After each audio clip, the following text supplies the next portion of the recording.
અત્યારે લુણીધાર ગામની અંદર સમસ્ત લુણીધાર ગામ દ્વારા આયોજિત અલૌકિક એવા તુલસી માતાજીના વિવાહ પ્રસંગે સમસ્ત લુણીધાર ગામના લોકો, ભાઈઓ અને બહેનો જ્ઞાતિ જાતિનો વાદ ભૂલી અને બધા એક થઈને અત્યારે અહીંયા આ તુલસી વિવાહની અંદર હાજરી આપી છે।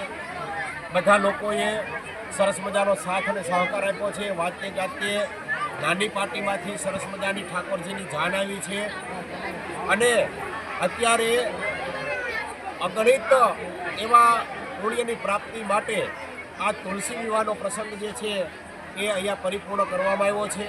સમસ્ત ગામ લુણીધાર ગામ જે છે એના ભાઈઓ અને બહેનો, ખાસ કરીને દાતાઓ, કાર્યકર્તાઓ એ બધાએ જે હાજરી આપી અને જે ઉત્સાહથી આ પ્રસંગને ઉજળો બનાવ્યો છે એ માટે સમસ્ત લુણીધાર ગામ વતી અમે માતાજીને અને પિતાજીને પ્રાર્થના કરીએ કે આખા ગામની અંદર સુખ શાંતિ અને સમૃદ્ધિ માતાજી અને પિતાજી એટલે કે ઠાકોરજી અને લક્ષ્મીજી આપે, ગામના લોકોની અંદર સંપ જળવાઈ રહે અને આવા ને આવા સરસ મજાના શુભ કાર્યો ગામની અંદર થતા રહે એવા ભોળિયાનાથ પીપળેશ્વર મહાદેવને પ્રાર્થના અસ્તુ।